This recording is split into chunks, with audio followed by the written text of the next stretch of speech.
Bonjour à toutes et à tous, bienvenue sur ma chaîne Parcours de Renaissance, chaîne dédiée aux flammes jumelles. Alors dans ce podcast aujourd'hui, j'ai eu envie de vous donner ma définition de ce que sont les flammes jumelles.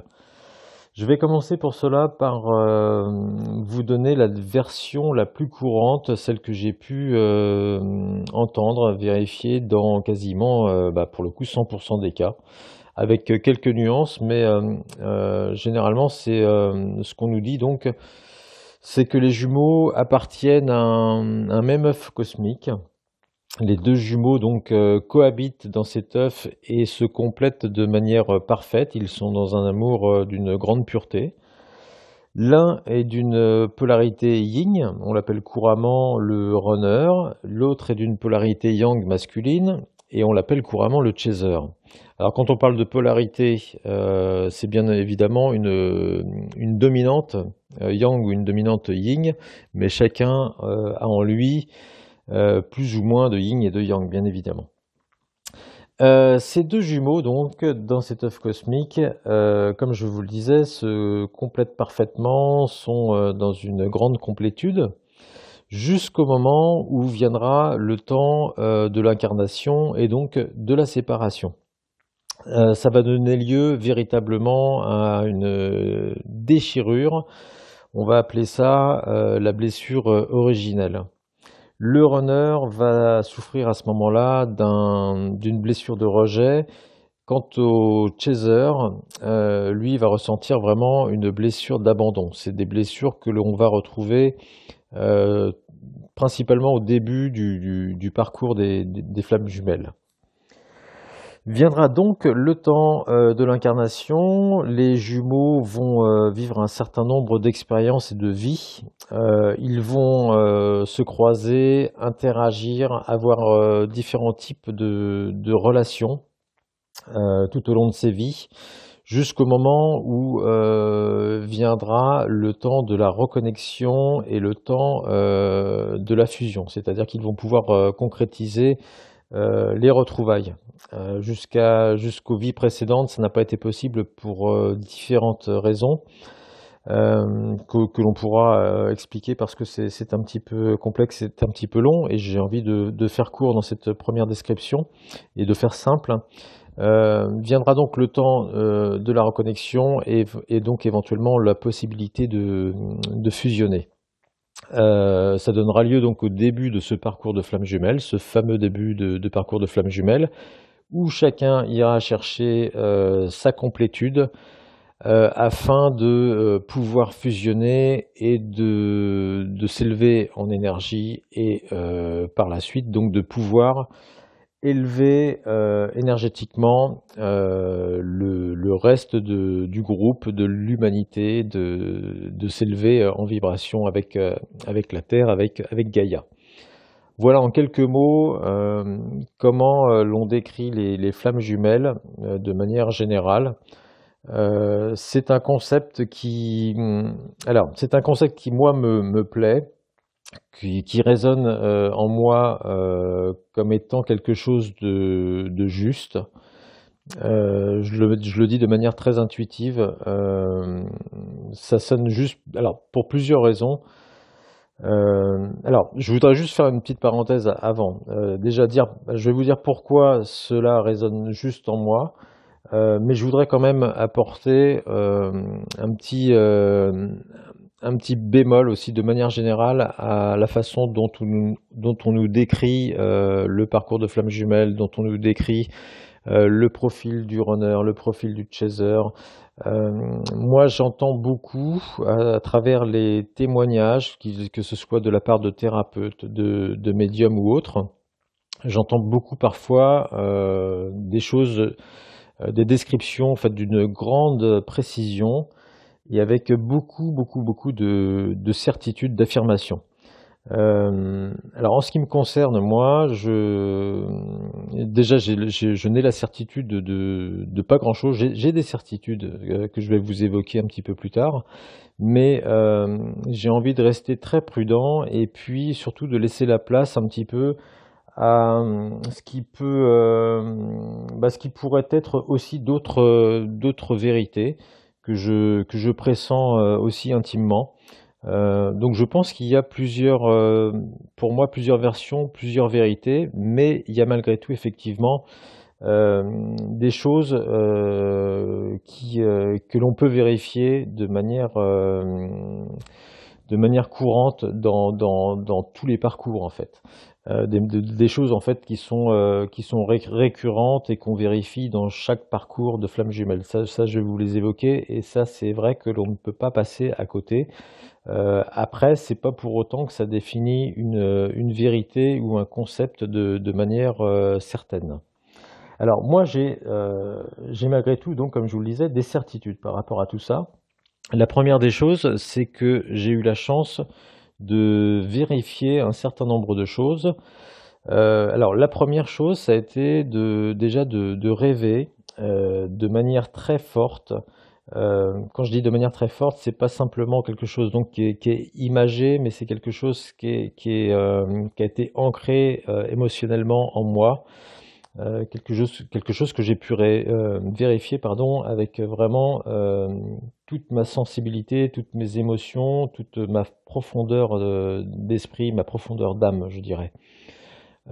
Cette chose-là, ça a été de pouvoir me visionner et de pouvoir ressentir euh, ce qu'était le passage de l'œuf cosmique avec ma flamme jumelle. C'est-à-dire que avant même, alors oui, petite précision quand même, à l'époque où j'ai fait ce rêve, je connaissais quelques petites choses parce que j'en avais entendu, j'en ai parlé pardon, dans la première vidéo, que 3-4 ans avant la rencontre avec ma flamme jumelle, j'avais découvert un témoignage d'un parcours de flamme jumelle.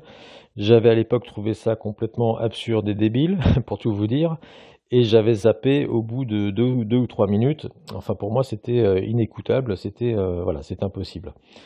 Et puis j'ai complètement oublié ça. La rencontre s'est faite avec ma flamme jumelle, et il se trouve que 2 ou 3 jours après, enfin, je sais plus précisément au niveau du temps, mais quelques jours après, donc j'ai rêvé, je me suis vu avec ma flamme jumelle dans cet œuf cosmique, enfin un œuf en tout cas, un cocon. C'était pour moi un cocon. Nous étions tous les deux dans une paix incommensurable, quelque chose vraiment d'incroyable, un lieu où l'ego n'avait absolument plus sa place. C'est-à-dire qu'il n'y avait plus il y avait plus une recherche comment je pourrais dire? Il y avait plus une volonté, il n'y avait pas de volonté en fait de s'unir, il n'y avait pas une volonté que l'autre m'appartienne, il n'y avait pas de volonté que j'appartienne à l'autre, il n'y avait pas une volonté de s'unir il n'y avait pas une volonté de désir sexuel, il y avait simplement de la simplicité, il y avait un amour qui était d'une grande pureté. Et surtout cette sensation de paix et de complétude qui était omniprésente. Donc j'ai vécu ça intimement à travers le rêve, et ça a été pour moi une expérience enfin c'est même pas assez forte, c'est une expérience très forte et très puissante.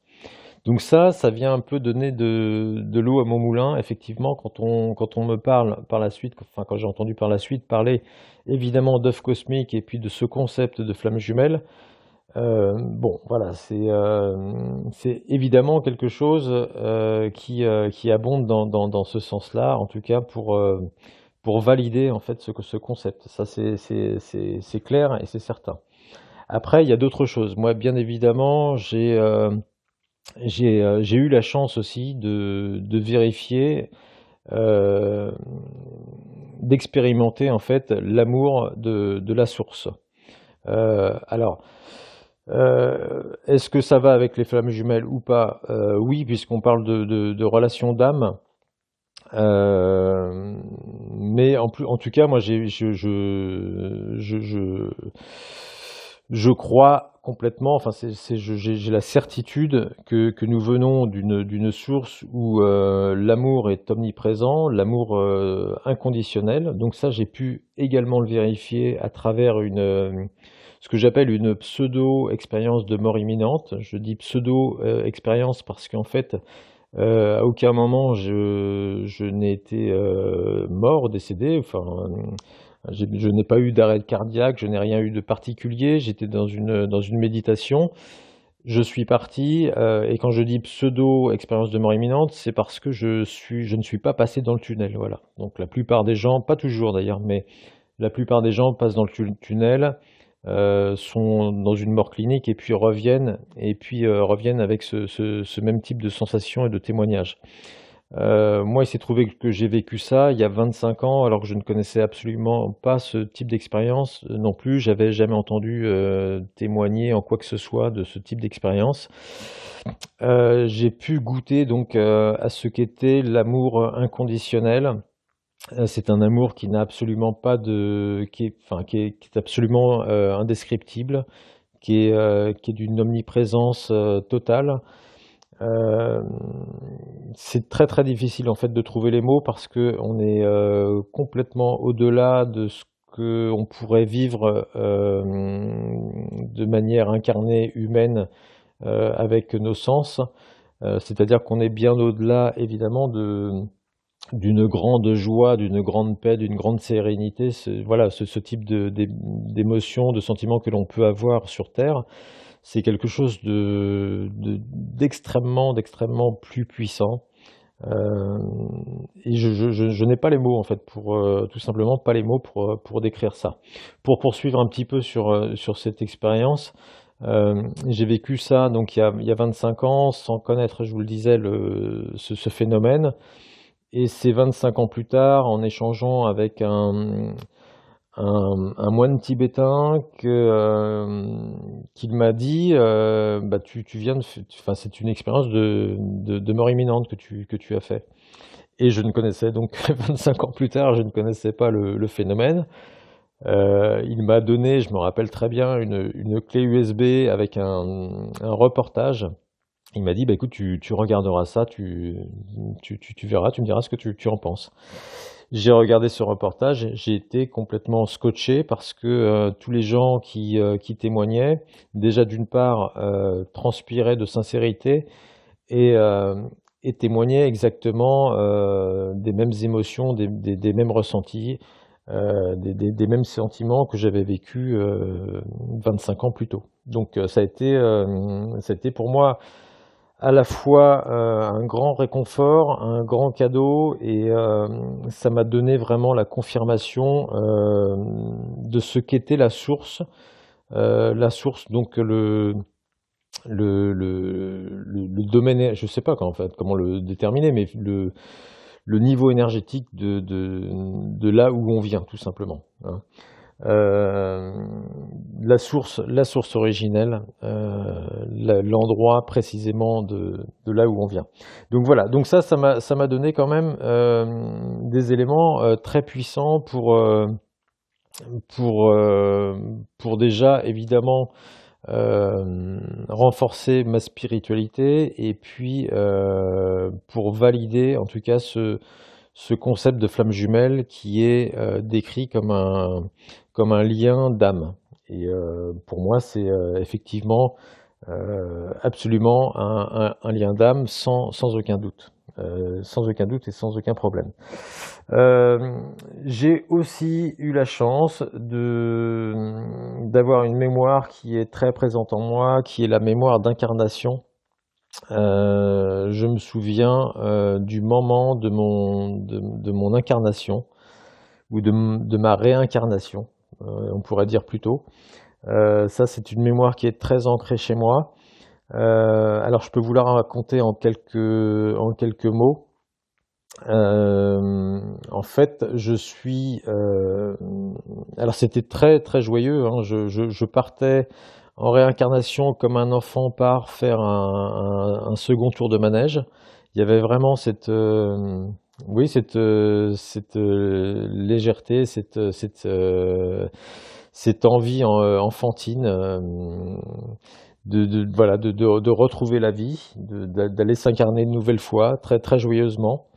Euh, il y avait donc cette émotion. Et en même temps, je me souviens m'être dit, bon, ça va pas être facile. Ça va pas être facile, ça va être un petit peu comme un défi, mais bon, ça ne me faisait pas peur. Il y avait beaucoup de, comment je pourrais dire, je cherche un petit peu le mot, beaucoup d'entrain, beaucoup de curiosité, d'excitation à retrouver la vie, avec donc cette idée me disant, ça va pas être facile, ça va être un défi. C'est quelque chose, cette mémoire-là est ancrée depuis toujours.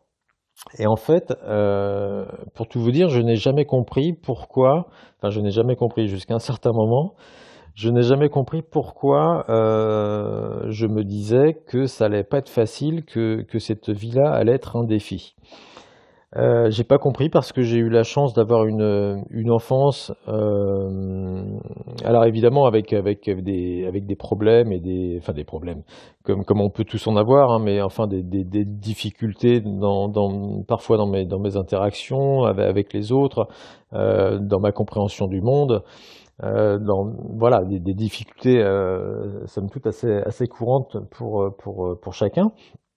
Mais globalement, j'ai grandi dans un milieu sain, avec un certain confort matériel, avec beaucoup d'amour qui m'a été donné. Et donc, les années sont passées. À l'âge adulte, j'avais toujours cette image de la réincarnation et je n'ai jamais compris pourquoi j'avais cette idée comme ça que cette incarnation n'allait pas être simple, pas facile. Et en fait, est arrivée cette fameuse reconnexion, le jour où donc je me suis reconnecté avec ma flamme jumelle. Et là, instantanément, j'ai compris que cette rencontre d'abord allait être un défi. Ça a été pour moi une image percutante. Le jour de la reconnexion, j'ai su que cette relation allait être un défi. C'est comme si j'avais la révélation en fait de cette mémoire de réincarnation. Ça fait aujourd'hui 1 an et demi que je suis sur ce parcours de flamme jumelle.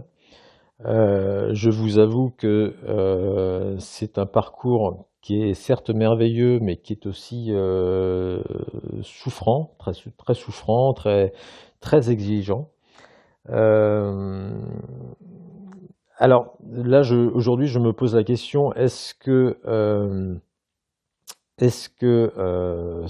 cette relation de flamme jumelle dans son parcours, alors qu'aujourd'hui j'arrive quand même dans une complétude, alors certes pas complète, mais en tout cas bien avancée, est-ce que cette difficulté du parcours ou cette difficulté à se retrouver et à fusionner fait partie intégrante donc de cette mémoire qui me dit que cette incarnation ne va pas être facile? J'avoue que je n'ai pas encore la réponse. Euh, une des réponses qui se dessine en moi, c'est que l'humanité, alors je voudrais pas être trop pessimiste, hein, mais c'est que l'humanité risque de vivre dans les prochaines années des choses difficiles. Et je pense que cette mémoire de réincarnation est liée à ça. Donc elle est liée à la fois à ma rencontre avec ma flamme jumelle, mais également dans l'action qu'on va pouvoir mener dans un avenir proche de l'humanité.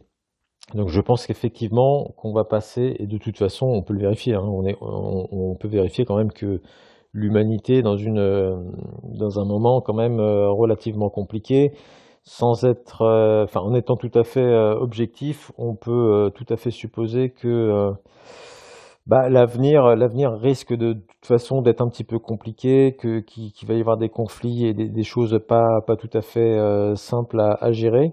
Et je pense que donc cette mémoire d'incarnation est directement liée à l'énergie actuelle de l'humanité et que nous avons pour mission, si les flammes jumelles ont une mission, je pense qu'elles en ont une, ça va être donc de pouvoir apporter leur énergie puissante, donc vers un monde plus paisible, un monde qui est plus évidemment chargé d'amour. Donc je pense que vraiment les flammes jumelles ont cette mission d'apporter vraiment une énergie d'amour dans un nouveau monde qui se dessine à l'horizon, mais voilà, on arrive à un moment un petit peu charnière, un moment quand même critique de l'humanité, où les flammes jumelles vont vraiment devoir agir et émaner leur belle énergie d'amour.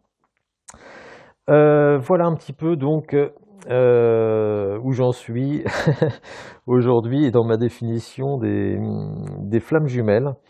Alors ce que je pourrais dire encore, c'est ce qui me conforte aussi ce qui me donne aussi des convictions en fait dans ce qu'est la relation de flammes jumelles, parce qu'en fait on ne peut pas douter à partir d'un certain moment, on ne peut pas douter de toute façon que cette relation est absolument hors norme et d'une autre dimension.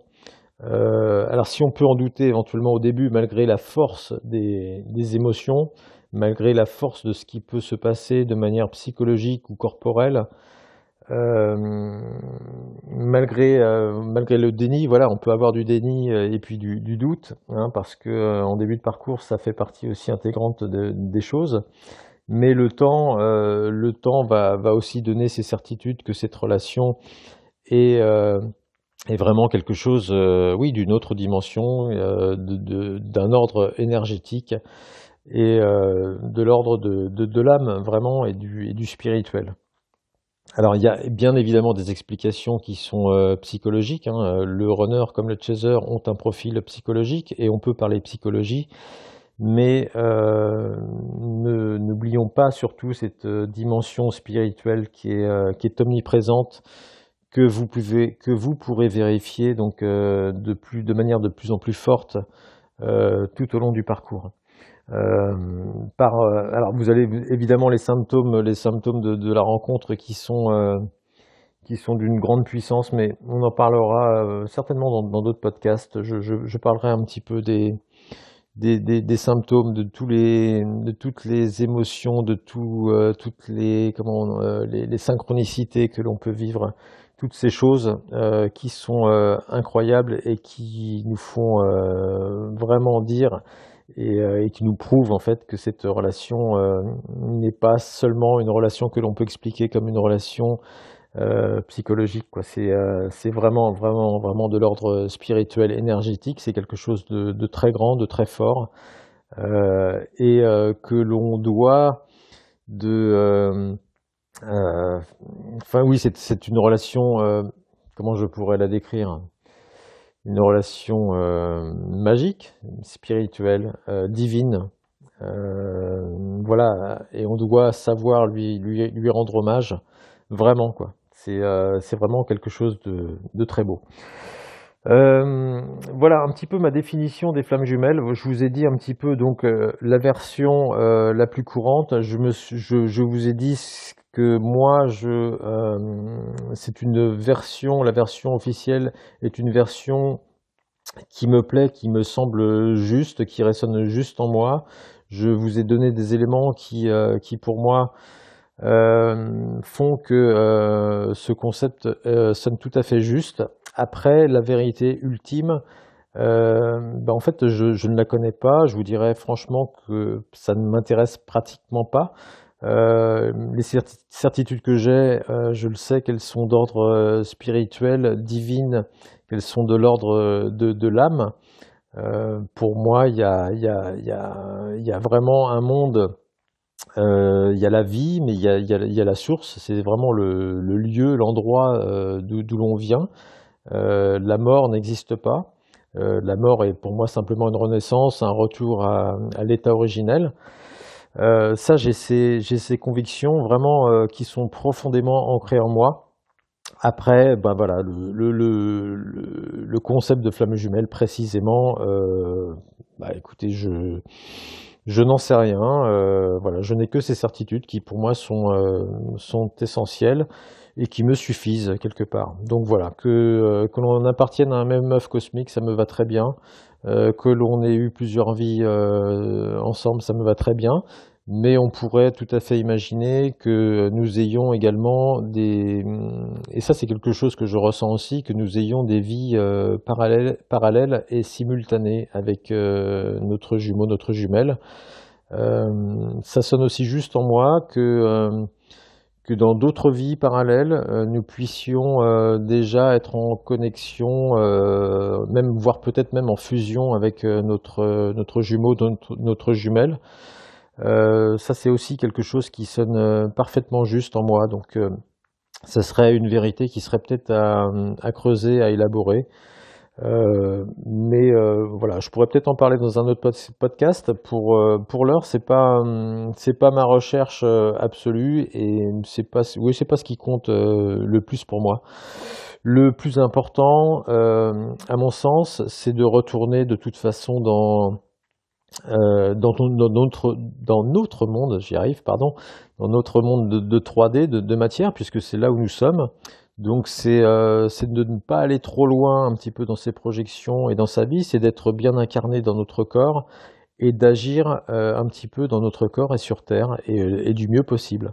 Le mieux possible, donc, c'est ce chemin, pardon, vers soi, vers la complétude, ce qui va nous amener donc à la fusion et à pouvoir, oui, à pouvoir fusionner avec notre jumeau, notre jumelle, et à pouvoir aider les gens qui nous entourent et l'humanité de manière très positive et dans une dynamique d'amour. La relation de flamme jumelle est une relation d'amour inconditionnel, d'amour pur et absolument rien d'autre.